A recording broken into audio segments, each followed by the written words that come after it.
అఘోరి గారు వర్షిణి గారు తీసుకున్న టాపిక్. యాక్చువల్గా వర్షిణి గారు ఆర్టిస్ట్ అనేది ఎంతమంది తెలుసు? ఆమె యాక్చువల్గా ఒక ఆర్టిస్ట్ తను. సో విజయవాడ గుంటూరులో చిన్న చిన్న షార్ట్ ఫిల్మ్స్ అవి యాంకరింగ్ కూడా చేసింది తను.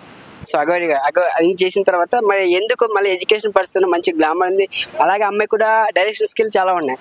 సో అఘోరి గారితో అలా ఎందుకు వెళ్ళిపోయిందంటే అది లవ్ అంటారా వాట్ ఎవర్ మనకి తెలియదు. కాకపోతే తనకేంటి అతని దగ్గర ఓకే ఏదో ఒక సినిమాకి సంబంధించి ఒక ప్రొడ్యూసింగ్ చేయడానికి కోసం డబ్బుల కోసం వెళ్ళేదంటే టాక్. సో ఆయన సంబంధించి సినిమాకి డబ్బులు పెడతా అని చెప్పారని ఒక టాక్. అది ఎంతవరకు నిజం అనేది తెలియాల్సింది. అంటే పొద్దున వచ్చిన వీడియో ప్రకారం ఏంటంటే వాళ్ళిద్దరు అసలు ఇక్కడ ఉండట్లేదు, ఉత్తరాఖండ్ వెళ్ళిపోయి ఇద్దరు అక్కడే సెటిల్ అయిపోయి అక్కడే బతుకుతాం, మమ్మల్ని ఎవరైనా డిస్టర్బ్ చేస్తే మేము అక్కడే చనిపోవడానికి కూడా రెడీ అయ్యేసి ఒక వీడియో రిలీజ్ చేసి. అవునండి చూసాను, నేను కూడా చూసాను, నాకు కూడా వచ్చింది వీడియో. అదేంటంటే ఇప్పుడు ఏంటంటే వాళ్ళు వచ్చేసి ఇక్కడ మన తెలంగాణ ప్రభుత్వం ఏం చేసిందంటే ఎప్పుడైతే ఇష్యూస్ జరుగుతున్నాయో సో వాళ్ళు పోలీసులు కేసు నమోదు చేయడం అయితే జరిగిందట.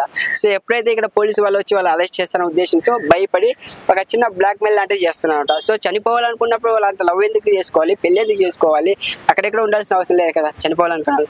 సో జస్ట్ కేవలం ఇది బ్లాక్ మెయిల్ ఎలాగైనా చెప్తే ఇక్కడ ఈ టాపిక్ ఆపేసిన ఉద్దేశంతో ఇలా చెప్పారండి అని నా ఒపీనియన్. ఓకే బ్రో, అఘోరి పక్కన పెడితే చెప్పండి.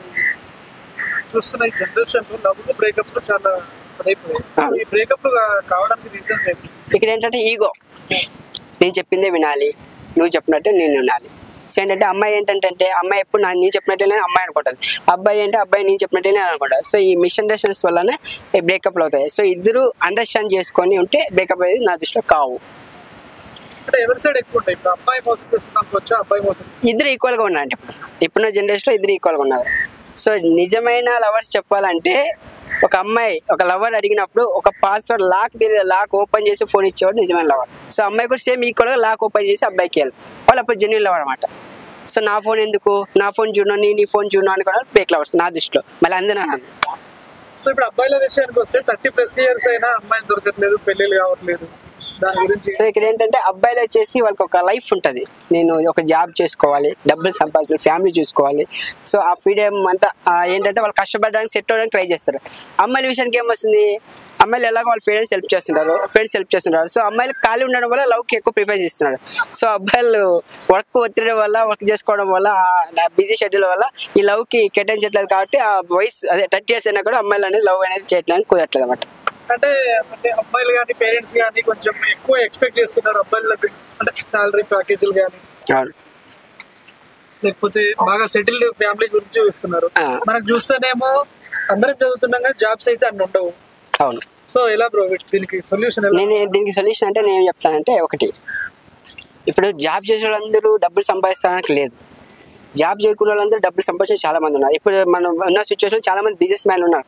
సో ఆ బిజినెస్ మ్యాన్లు జాబులు చదువుకొని జాబ్లు వచ్చిన కాదు, వాళ్ళు స్వతంత్రంగా వాళ్ళు ఉన్న టాలెంట్ని అభివృద్ధి చేసుకుని ముందుకెళ్ళి సక్సెస్ అయిన వాళ్ళు అనమాట.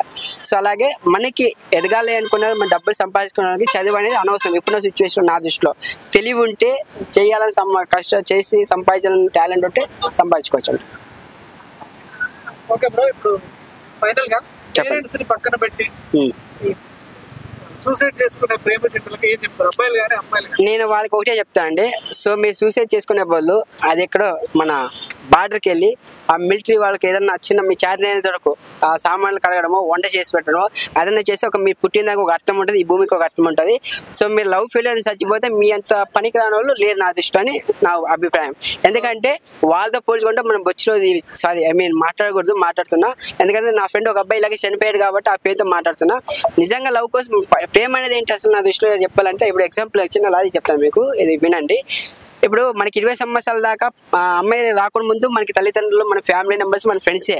సో ఒక 2 ఏళ్ళకి ఒక అమ్మాయి పరిచయం అయిందని చెప్పి అమ్మాయి కోసం 20 ఏళ్ళ ఫ్రెండ్షిప్ని ఫ్యామిలీ మెంబర్స్ అందరూ వదిలేసామంటే నీ అంత చెత్త నా కూడా ఎవరు ఉండరు నా ఉద్దేశం. ఇంకేమైనా చెప్పాలా? ఓకేనా?